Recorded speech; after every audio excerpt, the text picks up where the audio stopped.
বন্যার জন্য আমাদেরকে ডুবিয়ে মেরেছেন, কিছু বলছি না। সীমান্ত হত্যা করেছেন, কিছু বলতেছে না। কিন্তু মনে রাখবেন, সাতেমে রাসূলদের যদি আশ্রয় দেওয়ার চেষ্টা করেন, রব্বে কাবার কসম করে বলছি, বাংলাদেশের মুসলমান আকাবিরদের পদাঙ্ক অনুসরণ করে প্রয়োজনে Dhaka to Delhi long march করতে কোনটাবাদ করবে। শেষ কথা বলতে চাই, দেশ সংস্কার হচ্ছে, আইন সংস্কার হচ্ছে, আইন সংস্কারের জন্য কমিশন গঠন হয়েছে। সাতেমে রাসূল শুধু ভারতে না, মাঝে মাঝে আমাদের বাংলাদেশেও মাথা চাড়া দিয়ে ওঠে। হেফাজতের প্রতিষ্ঠা হয়েছে সাতেমে রাসূলের বিচার নিশ্চিত করার জন্য। আজকের এই হেফাজতের মঞ্চ থেকে অন্তর্বর্তীকালীন সরকারকে বলতে চাই যে আপনারা আইন নতুন করে সংশোধন করবেন। এই আইনের মধ্যে সাতেমে রাসূল, গোস্তাখে রাসূল, নাস্তিকদের সর্বোচ্চ শাস্তি মৃত্যুদণ্ডের আইন রেখে পাশ করতে হবে। রাহমাতুল্লাহ, ইন্নাল হামদুলিল্লাহ ওয়াসসালাতু ওয়াসসালামু আলা রাসূলিল্লাহ, আম্মা বা'দ। قال النبي صلى الله عليه وسلم من سب نبيا فاقتلوه أو كما قال النبي عليه الصلاة والسلام। সংগ্রামী উপস্থিতি, আপনারা সবাই জানেন, গত আগস্টের শেষ থেকে ভারতের মহারাষ্ট্রের পুরোহিত রামগিরি মহারাজ কর্তৃক আমাদের নবী মুহাম্মদ সাল্লাল্লাহু আলাইহি ওয়াসাল্লামকে নিয়ে কটূক্তি করা হয়েছে। ভারতের মধ্যে তার বিরুদ্ধে প্রায় 51টা মামলা হওয়ার পরেও এখনো পর্যন্ত তাকে গ্রেফতার করা হয় নাই।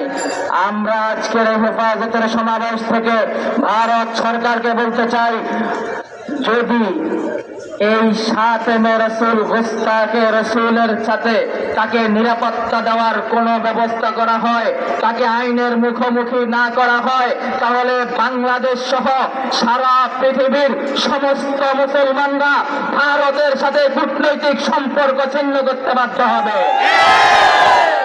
ভারত আমাদের প্রতিবেশী রাষ্ট্র, কিন্তু আমরা দেখি যখন আমাদের পানির প্রয়োজন হয় আমাদেরকে পানি দেয় না, যখন আমাদের দেশে পানি হয় তখন ভাত ছেড়ে দিয়ে আমাদেরকে পানিতে ডুবিয়ে মারে।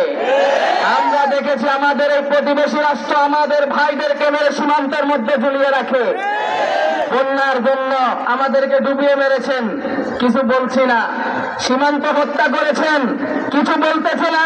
কিন্তু মনে রাখবেন, সাতেমে রাসূলদের যদি আশ্রয় দেওয়ার চেষ্টা করেন, রব্বে কাবার কসম করে বলছি, বাংলাদেশের মুসলমান আকাবিরদের পদাঙ্ক অনুসরণ করে প্রয়োজনে Dhaka to Delhi long march করতে কোনটাবাদ করবে।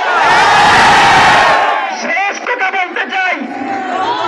কথা বলতে চাই, দেশ সংস্কার হচ্ছে, আইন সংস্কার হচ্ছে, আইন সংস্কারের জন্য কমিশন গঠন হয়েছে।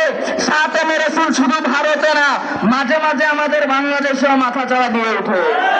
হেফাজতের প্রতিষ্ঠা হয়েছে সাতেমে রাসূলের বিচার নিশ্চিত করার জন্য।